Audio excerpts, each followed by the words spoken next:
একটু লেবুর রস দিয়ে দেবো।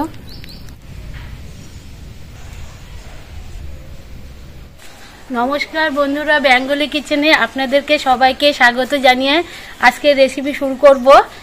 শীতের দিনে তো মটরশুঁটি অনেক পাওয়া যায়, আর যখন আমরা ঘুগনি বানাই বাজার থেকে মটর এনে ঘুগনি বানিয়ে খাই। তো আমার মনে হলো যে আজকে মটরশুঁটি দিয়ে ঘুগনিটা বানাবো, তো আপনাদের সঙ্গে শেয়ার করব। আপনাদের এই রেসিপিটা দেখলে আশা করি খুবই ভালো লাগবে। প্রথম থেকে শেষ পর্যন্ত ভিডিওটা দেখবেন।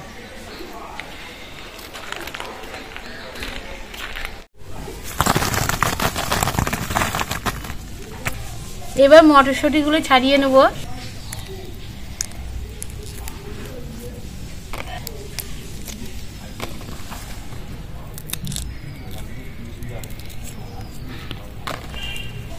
মটরশুঁটির ভেতরে যখন দানাগুলো এইভাবে থাকে দেখতে খুব ভালো লাগে, আর দানাগুলো কিন্তু বড় বড়।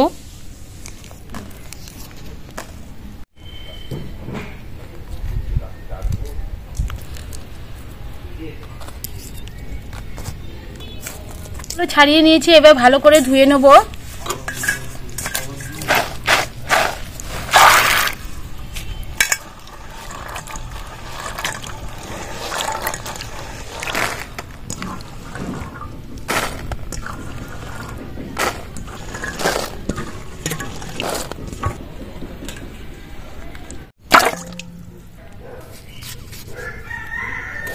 ঘুগনি দেওয়ার জন্য আমি এরকম ছোট ছোট করে কেটে নিয়েছি আলু। কড়াইতে সর্ষের তেল দিয়ে দেবো। গোটা জিরে, শুকনো লঙ্কা, তেজপাতা ফোড়নে দিয়ে দেব। টুকরো করা আলুগুলো তেলে ছেড়ে দেব।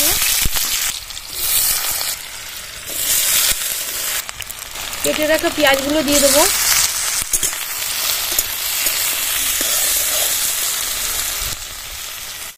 টমেটো কুচি দিয়ে দেবো।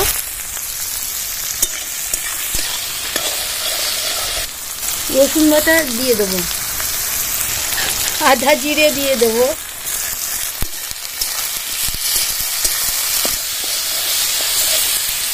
স্বাদ মতো লবণ দিয়ে দেবো। পরিমাণ মতো হলুদ দিয়ে দেবো।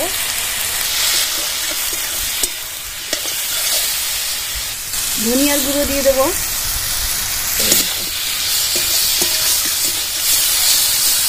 লঙ্কা বাটা দিয়ে দেবো। মশলা ধোয়ানি জল দিয়ে দেবো। বন্ধুরা, মটর হলে সিদ্ধ করে নিতে হতো, আর এই শীতের মটরশুঁটি সিদ্ধ করতে হবে না, এমনি গলে যাবে।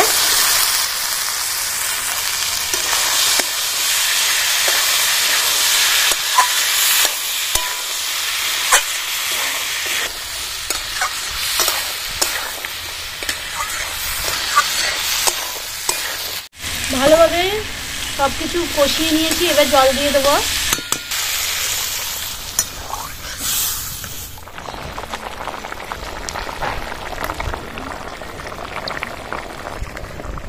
ঘুগনিটা স্বাদ বাড়ানোর জন্য সামান্য একটু চিনি দিয়ে দেবো।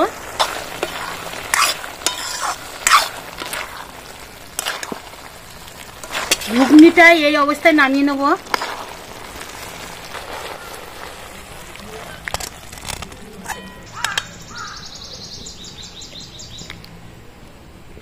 বন্ধুরা, ঘুগনির কালারটা দেখুন, অপূর্ব এসেছে। আর এই শীতের দিনে যদি এই সবুজ মটরের ঘুগনি থাকে মটরশুঁটির, খেতে তো দুর্দান্ত লাগে।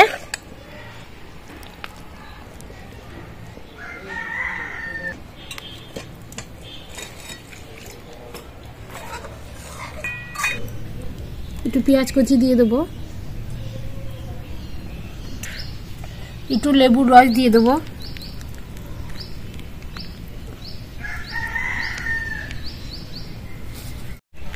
এরকম শীতের দিনে যদি এই মটরশুঁটির ঘুগনিটা বানিয়ে বাচ্চাদের দেয়া যায়, বাচ্চারা খুব খুশি হবে আর খুব আনন্দও পাবে, খেতেও কিন্তু ভালো লাগবে।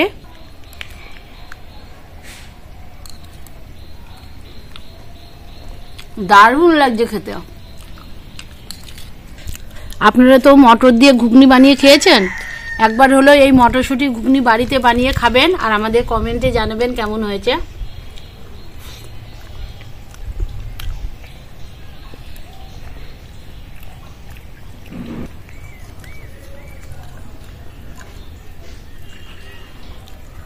যে সকল বন্ধুরা আমাদের চ্যানেলটাকে এখনো সাবস্ক্রাইব করেননি তারা অতি অবশ্যই চ্যানেলটাকে সাবস্ক্রাইব করে নেবেন নতুন নতুন রেসিপি দেখার জন্য।